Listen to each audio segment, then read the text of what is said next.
photographer, maybe you heard these words, Raw and Jpeg. People say Raw is better, nicer, and more beautiful. But is this for real? Let me quickly explain about it. Here I have some donuts, which is my dinner obviously.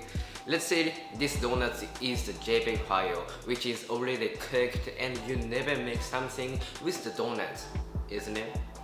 And these are the groceries: chicken, fish, pork, and there are some rice over there. You can make something like dinner or lunch with the groceries. So these are the raw file. You can make something with the raw file, but you never make anything with the JPEG, isn't it?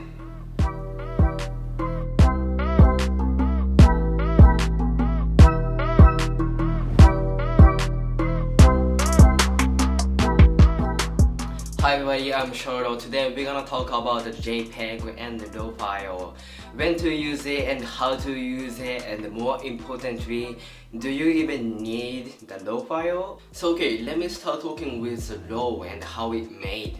When you take a camera on the DSLR and mirrorless camera, the light straight go into the camera, and this light is divided into three colors in the camera, which is RGB, red, green, and blue. And this RGB data is saved as a RAW file like CL2 in the Canon and Sony and Nikon. So here are some pros and cons about having a RAW file. Of course, having a RAW file is advantage sometimes and disadvantage sometimes.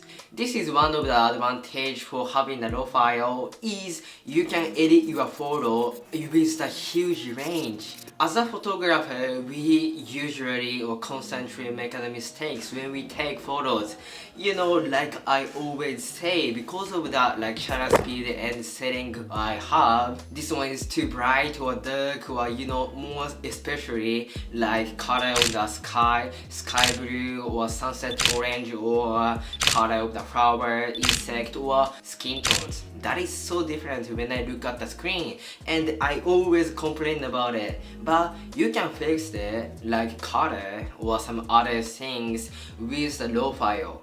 So when you download your photo to the PC, and you can fix it by using the like Lightroom or Photoshop or any other softwares you using it for editing your photos. You can obviously edit your photo on the RAW file rather than the JPEG. That is because, like I said, RAW file has a huge information.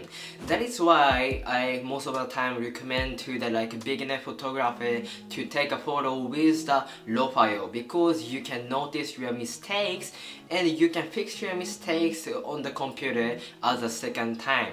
But of course, there is a cons for having a RAW file. I mean, disadvantage for the RAW file, which is heavy. You know what? When I take photos with a RAW file and JPEG, these two things, obviously RAW file is bigger. Roughly, like average, RAW file is 3 to 4 times bigger than the JPEG. Therefore, the number of the photo you take might be limited because of, you know, your SD card is about to die because you have so many RAW file. But there's some case you should use the JPEG instead of the RAW file is you have the specific picture style on your camera. And also, as a disadvantage, it's really pain in the neck when you edit your photo on the Photoshop or Lightroom or any other software you have. Since RAW file is bigger than a JPEG, you have to, you know, edit it on the Photoshop or Lightroom if you have the RAW file. And you really want to edit your RAW file like color, contrast, white balance, or shadows, and all the stuff. But you know what?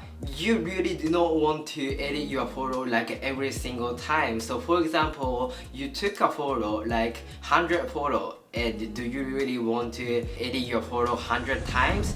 No! So that's why some people have the LUT, which is like, you know, make your editing 10 times or 100 times faster. If you are like having a hard time of editing your photos, you really have to make your own way of the LUT. Other words, you have to make your own way of the picture style on your camera. So I believe there is no shortcut for the being the like real photographer, and I think this pain in the neck work, like editing your photo like raw file and export it as the JPEG, this work. If you are the real photographer, I think you should enjoy doing that, because this is the way you can understand your camera. For example, now I'm using the Canon Eos70d and I've been taking a photo for almost a years or like 2 years or something like that, and I get to know the raw file of this camera. I know everything about this camera, and I go for shopping, like looking for some other cameras, and I just test it. I can understand the like color differences. For example, sunset orange or sky blue or skin tone, that is totally different with the Canon and Nikon and Sony. Or like for example, Canon 70D and Canon like R6 or R1 or you know some other ones. So you get to know the real image of your camera when you edit your raw file. So I highly recommend you guys to edit your photo or take your photo with the raw file. If you are the beginner, or even if you are not a beginner, you should take a photo with the raw file in the first place. If the raw file is the original data created by the RGB data, like original one, what about the JPEG? So okay, let me talk about the JPEG and the differences between raw file. When you take a photo with the camera captures the light, and this light divided into the 3 groups, and that is the RGB data. And this RGB data recovered in the camera depending on your picture style. Oh, you don't know the picture style is?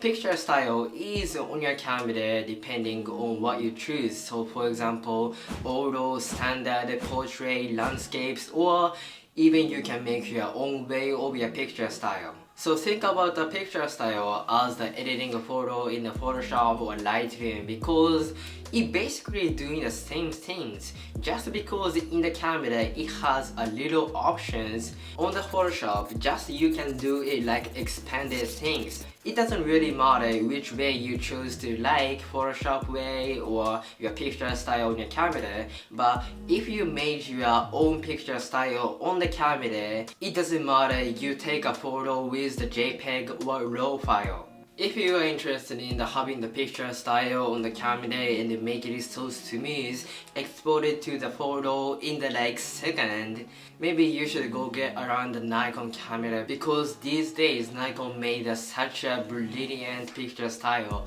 and that is customizable on the camera. So if you are looking for the good picture style on the camera, maybe you should Google some the Nikon cameras, and that would make you really interested in it. So okay, thanks for watching today's video. I'm Shoro, and whether if you like it or not, please subscribe and make sure you smash the thumbs up, and stay tuned and stay creative, because I wanna see you guys in the next videos. So goodbye.